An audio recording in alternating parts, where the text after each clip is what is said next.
Okay, and I'm back with another Spice and Wolf volume review. Now we're moving on to volume 9, Town of Strife, part 2, I guess. My favorite arc up till this point, and I can say I thoroughly enjoyed this one, as I expected I would. I'm gonna talk about it at the end of this, but I love the way the roles are reversed. You know, the cool thing about this volume is that Hasakura kind of gives a recap on the previous volume, and he tells you everything that you need to know here. Okay, I've zoomed in a little bit so you can see more. Talking about Karub and the key to this, which is the narwhal. I guess instead of an epilogue starting the volume, there's an intermission. This kind of talks about humans and how they act compared to other animals.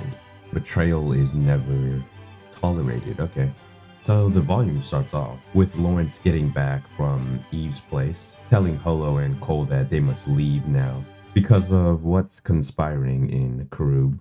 And he doesn't really want to be involved in this between Keeman and Eve, both trying to pull his strings. That's basically what he's implying with his letter. Eve is still referred to as a wolf in or throughout this whole volume, while Lawrence is still kind of panicking, trying to get out of Karub. Holo tells him to calm down, and she asks Lawrence for an explanation of why he's acting this way, and she sets him straight, explaining everything to Holo and Cole. Lawrence has to come to a decision to either betray the guild and work with Eve, or just do as Keeman says and abide by his bidding. Cole during this suggests that Holo could maybe take the narwhal away, and that would be another decision he could make. The narwhal is the key in all of this, after all. So Holo kind of pushes Lawrence forward, telling him to basically not run away. She also encourages him by doing this. This comes up a little bit later, and I'll say more about it when we get to it. When we began our pursuit of the bones, you warned me of this, but now you flinch away at the prospect of a similar challenge. If they were to run away, they wouldn't be able to find out more about the bones that they are, of course, searching for. So after this, Cole tries to fix his belt with some of the thread he has, but Lawrence sees this and he goes to take Cole out to buy some more, saying that this is repayment for explaining the mystery of the coins in the last volume. During this, Lawrence kind of teaches Cole about how he should be buying and how prices rise, and how Cole should be a little more shameless, like Holo told him to be. He also teases him doing this, Lawrence does to Cole, and he says he was kind of taking his frustration out on Cole. Of course, not in a bad way. He says he just wanted to feel a little bit superior to Cole. Now moving on to chapter 5. After coming back to the inn, Lawrence states to Holo that a traveling merchant can't survive without his guild. Holo replying that a big tree makes fine shelter and it protects the small fry beneath it, basically calling Lawrence a small fry. Lawrence said that it seemed harsh, but it was, of course, accurate in this situation. So as they're waiting on, I think, Keeman's message, Holo asks Lawrence if he might drink with her, saying that it would be sad to drink on her own. Lawrence brings up to Holo that he thinks that she might already know about the narwhal, him thinking this whole time that she didn't know about it, about the legends of the narwhals. He then infers that Holo once chased after the narwhal, probably for someone else. She says she was ignorant at the time, and she believed she could change everything about the world that she found distasteful. Holo says she feels pretty sad about this, but she brings it back with saying now she has Lawrence. Lawrence replies with that she has Cole too, and Holo replies back with that Cole is her waitstone that reminds her that she is indeed a wise wolf. He does treat her like one, doesn't he? Yeah, she says Cole worships me as a wise wolf. I like this little conversation they have until Reynolds comes to the inn that they are staying at.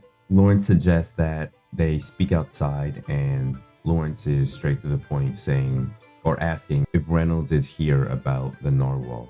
And basically this whole conversation is about Reynolds asking Lawrence if he could maybe meet with Eve, saying that he's kind of annoyed that he's being entirely left out of this whole implication. Him wanting to profit off of this too. Him thinking that he could maybe turn the tables if he could connect with Eve. After this conversation, Lawrence talks a little bit with Holo because of course she heard all of it. And the next morning, Heeman himself comes up to the inn that Lawrence is staying at. Lawrence was already anticipating this, so he's already got his stuff. Holo says this about Heeman, saying to Lawrence that he's something you would loathe.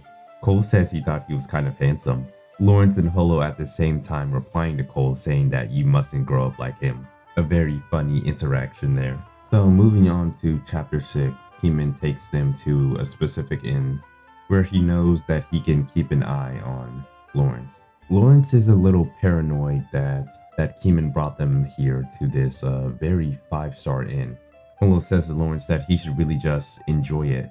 And Holo basically spells it out for Lawrence, telling him that Heeman is trying to put Lawrence in an uncertain situation and seeing what Lawrence might do. And after Lawrence assures himself, he decides to go to the church to see the narwhal. So they make it to the church. Holo brings up that she could probably smash through the glass that the church had and steal the narwhal. So in the evening of that day, getting back to the inn, Heeman wishes to speak with Lawrence, and they speak in a storage room at the inn they're staying at. Heeman asks Lawrence to be his messenger, a messenger that goes between him and Eve. Heeman tells Lawrence all the details that are going to come with this messenger job. He also brings up that Eve could maybe sway Lawrence to her side. Heeman also asks Lawrence how he regained his footing when he first got here. That of course being because of Holo. Now on to chapter 7. Lawrence is a little nervous about tomorrow and he can't sleep. He thinks about how he could maybe be replaced in this situation. And he goes out to a well in the middle of the inn. And Holo seems to have followed him. Lawrence asking Holo if he looks so desperate to be spoken to. And Holo tells Lawrence that she's regretting having pushed him into all of this.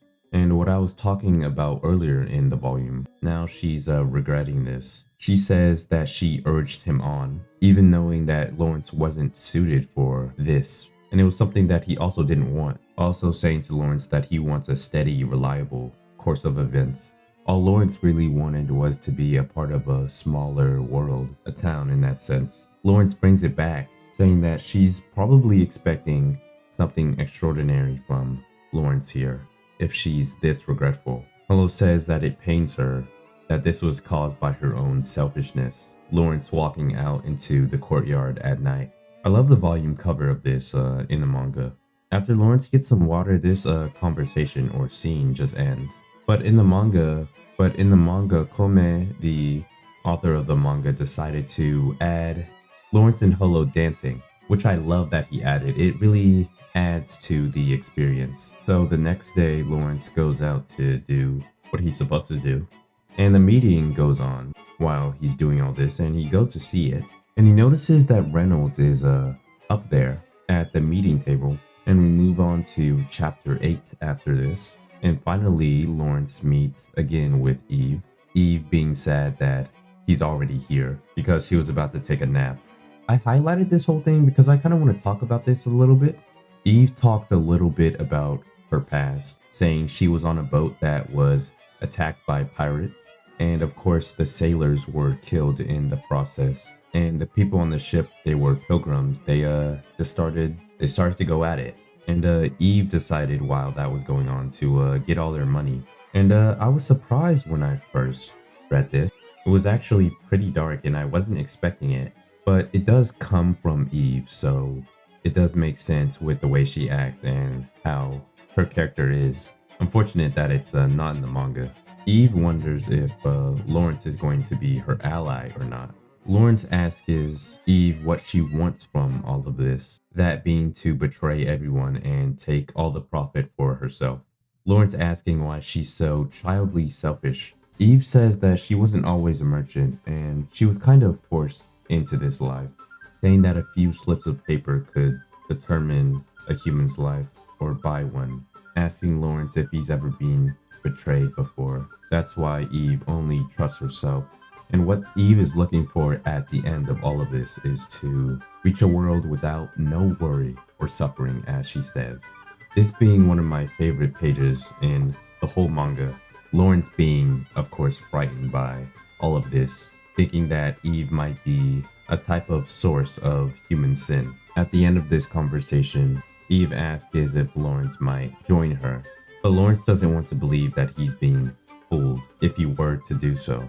After this, Lawrence thinks about how Eve is alone, but Lawrence had Polo, knowing that her situation is definitely dangerous. As this goes on, Eve's replies to Keeman are taking quite a while. So Lawrence again goes back to Eve and it seems that Eve is truly planning to take all the profit. She tells Lawrence a little bit more about herself, about her name being used as a tool. And so what Eve really wants out of this is for people to say her name. It doesn't matter in which way, even if it's in rage. And for one final time, Eve asks Lawrence if he might betray them with her. And now we're at chapter 9, and I believe he does agree to this. I like this line that Eve says, "Trading is a dangerous business, but God can only see the mind of another, but God has no desires. Humans stained by greed trade, and nothing is more dangerous than trusting the greedy." Eve really does know what she's talking about when she says this too. Lawrence says that Eve has nothing, but she actually has Erold. And it's just mentioned to us now, but Erold was arrested as soon as Eve got here in Karug, so that they can use Eve, the elders of Karug. So after this messaging job is done, a little while after, Eve with a hoarse breath comes to find Lawrence, saying that things have gone bad, and she came to warn him. And Keeman and his men catch up to Eve and Lawrence. That's the reason why she was running and out of breath. And Keeman takes Eve away from Lawrence. Keeman thinks that Eve might have been working with Reynolds. Keeman also shows that he's quite desperate himself here. That's why he's doing all this. He's kind of panicked at the moment after what happened, but he still has this aura about him. After this all goes down, Lawrence actually throws up. This being because of self-loathing, as he says. And luckily, Holo comes to Lawrence's rescue. Having heard all this, she sent Cole to follow after them. And if he needs her wisdom, she'll lend it. Holo also tells Lawrence about what happened and how Reynolds somehow became the center of all of this. So Lawrence and Cole go into the church that Keeman and Eve are at, and they surprisingly get in easily. And he asks Keeman to let him see Eve. And Keeman doesn't really have the time for this, so he lets Lawrence do so, and he shows him to the room that she's in. Lawrence asks Eve what Reynolds' goal might be, that being to interfere with this whole narwhal situation, and he wants them to pay up, that being the gist of it. They still don't actually know if Reynolds has the money or not, and how he would somehow raise it in this short amount of time. And Eve here isn't scared of dying, because they might want to get rid of her to hide evidence, Keeman, and the only way Lawrence can save her here is to find out how Reynolds raised the money. So they make it out of the church, and it seems that Keeman sent some people to follow after them. And luckily, Holo leads them to an alleyway to get away from the people that they were being chased after. And they talk about the whole situation here, the 3 paths they have, one being to give up, 2 being to ask Holo for help here, telling her basically to steal the narwhal, and 3 to go see for themselves what Reynolds is doing. And after talking a little bit about this, Lawrence figures out what Reynolds did to get all that money, that having to deal with what Cole figured out about the copper coins. Then we have a very cool or cute moment from Holo sticking out her gun, teasing Lawrence in the process, this also being the volume cover for volume 11 of the manga. So Lawrence runs all the way back to the church again, runs past the guards, and gets to Eve's room. Lawrence making it just in the nick of time to save Eve from being killed or strangled. He does some pretty cool stuff here, like flipping Keeman over, forcing the guard to release Eve. Luckily, she's still breathing. Keeman was basically out of options at this point, that's why his thumbnail was chewed. And his hair is kind of messy, you see in the manga. Lawrence after this brings up everything he knows to both Eve and Keeman, and they make up this plan to get back at Reynolds. And Lawrence is just watching as these two come up with this plan to outsmart Reynolds. Now, they also changed this after this line in the manga. Eve says that she'd hoped to spirit away both the narwhal and Lawrence, which is of course added, and she has a very interesting face when she says that. But after that, Lawrence goes into the church where Reynolds is about to declare that he's going to buy the narwhal. And Lawrence tells Reynolds about his whole scheme, basically explaining it to us. Him and the DeBow company are evading taxes, and they're making quite a profit from the way they pack coins and taking some of those for themselves. And Reynolds' face when he tells him all of this is extremely satisfying, especially to Eve and Keeman, which they are there for all of this. And after that, Lawrence goes back to the inn to have a great feast with both Holo and Cole, welcoming him back.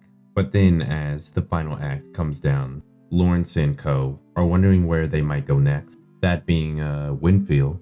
And Eve herself actually comes up to Lawrence's inn. She also tells Lawrence her full name, hoping that it'll be helpful to him.